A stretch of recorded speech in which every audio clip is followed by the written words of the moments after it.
안녕하세요. 저는 서울 아산병원에 근무하고 있는 이동호 교수입니다.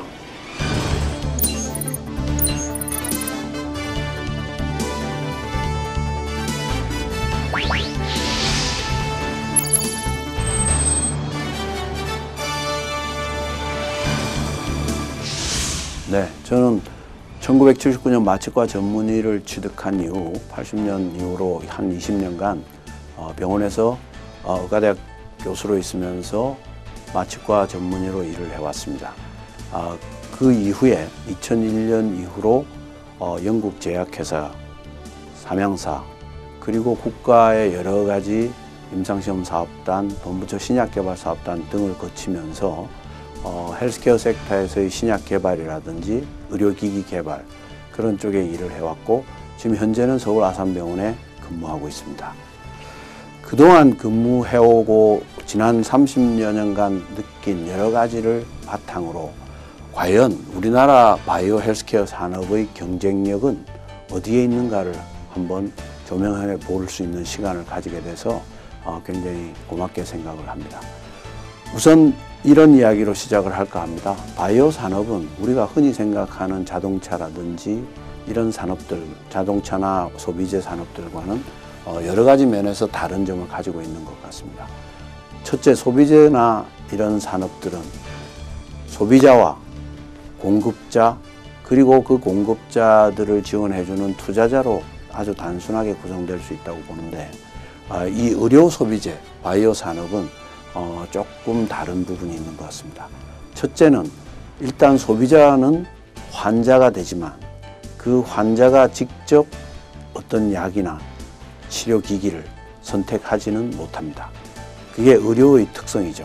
그리고 초기 개발자가 개발한 것들을 큰 회사가 가져가서 만들고, 그런 회사들이 움직일 수 있는 투자자 그룹이 있는 건 다른 산업과 비슷하지만 그 제품을 선정하는 것이 의료진이 선정한다는 데서 의료진이라는 다른 섹터가 하나 존재하는 겁니다. 그러니까 환자와 회사 사이에 의료진이 있고, 그 다음에 그것을 치료 후에 대금 지불의 문제에 있어서는 환자가 일반 소비자처럼 모든 걸 지불하는 게 아니라 정부가 나서서 의료보험이라든지 이런 시스템을 통해서 정부가 같이 관여를 하기 때문에 또 정부가 나서서 제품의 품질을 관리를 하는 이런 다양한 분야의 일들이 벌어지고 있는 게 다른 산업과 다른 점입니다.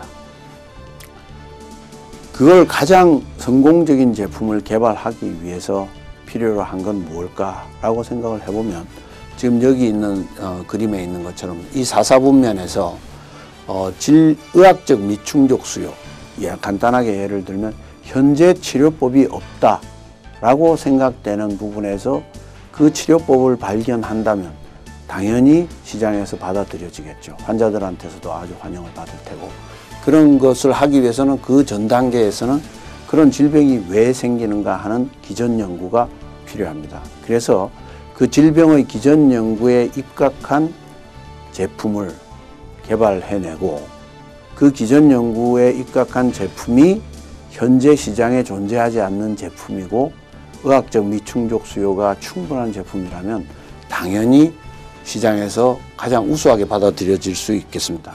그런 그 과정을 성공적으로 수행하기 위해서는 다학제 간의 협력이 필수적입니다.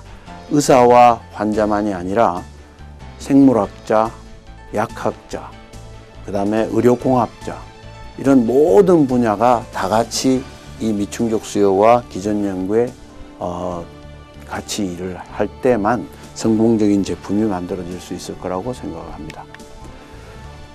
그 다음에 다시 시장 장악에 영향을 미치는 요소가 또 뭐 있을까라고 생각을 하면, 이 시장에 진입하는 시간이 중요하다고 할 수 있겠습니다. 미충족 수요를 100% 만족시켜주는 것으로서 첫 번째 나온 제품이면 시장에서 약 100% 마켓을 가져가겠죠.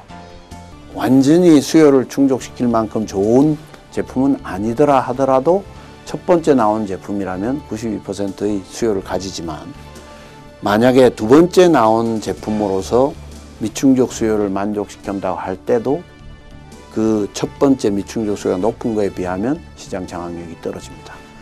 또한 그 시장 진입이 늦어지면 늦어질수록 시장 장악력이 떨어진다고 했는데 과연 그러면 얼마나 늦어지면 장악력이 살아있을까라고 봤을 때 2년 이내, 2년과 5년 사이, 5년 이후 이렇게 보면 그나마 2년 이내에 시장에 진입한 두 번째 물건일 때 시장에서 한 54% 받아들여지고 5년 이후에 들어온 제품들은 시장에서 살아남기 어렵다는 것을 보여줍니다.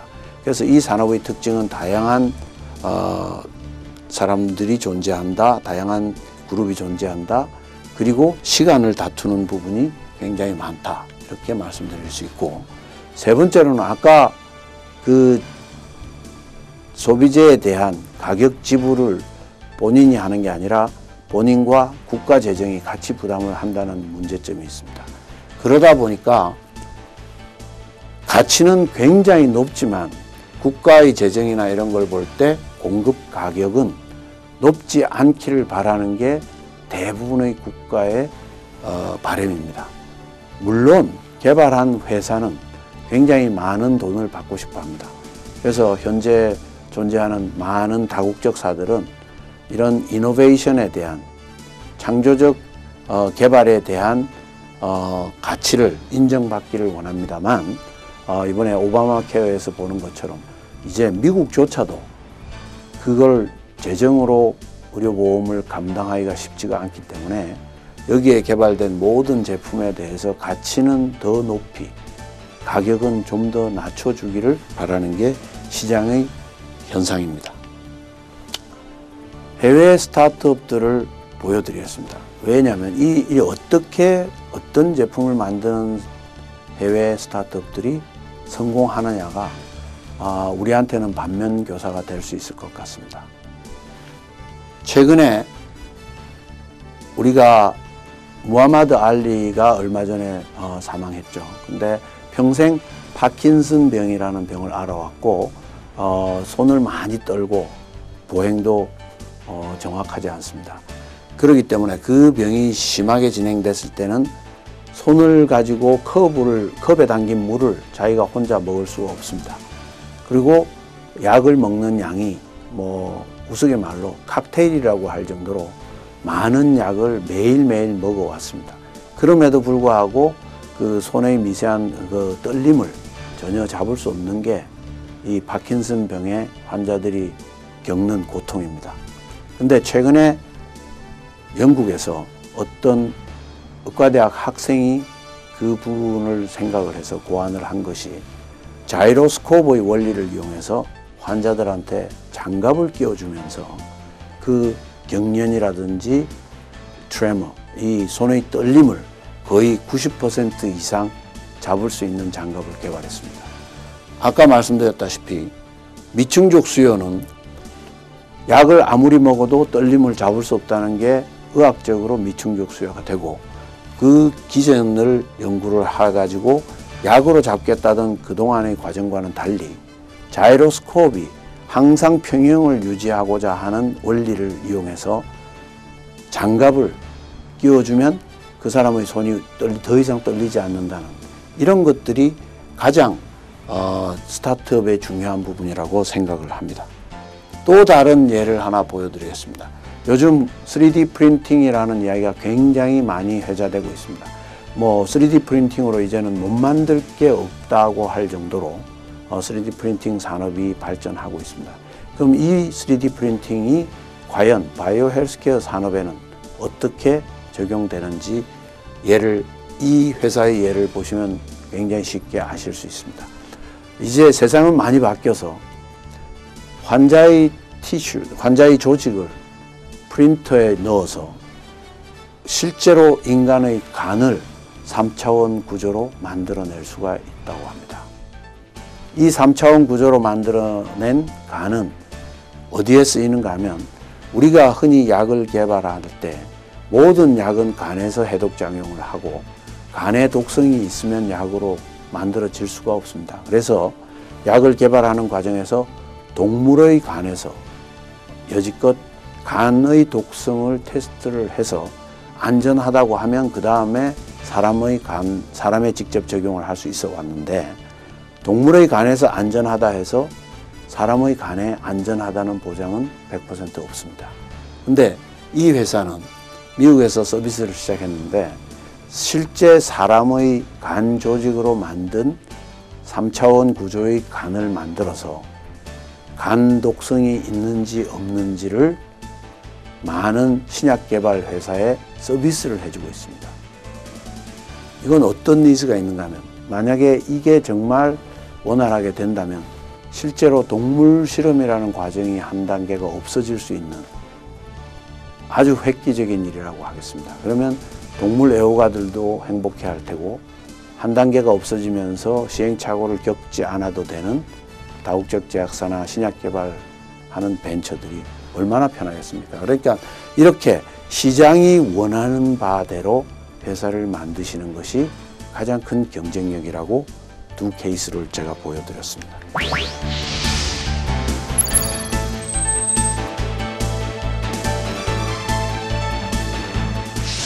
오늘 제가 말씀드린 내용을 가지고 우리나라 헬스케어 스타트업은 과연 어디로 가야 하는지에 대해서 마무리 말씀을 드리고 마칠까 합니다. 가장 중요한 것은 우리나라 시장이 1%밖에 되지 않는 작은 시장이라는 걸 인식하셔야 하고, 두 번째는 헬스케어 산업은 인류 공통의 산업이기 때문에 전 세계의 시장에서 느끼는 언맨 메디컬 니즈를 만족시켜주는, 그리고 그거에 대한 사이언스, 과학적인 뒷받침이 되는 그런 회사만이 살아남습니다. 그에 대해서 각별히 신경을 쓰시고 좋은 성과 내시기 바랍니다. 고맙습니다.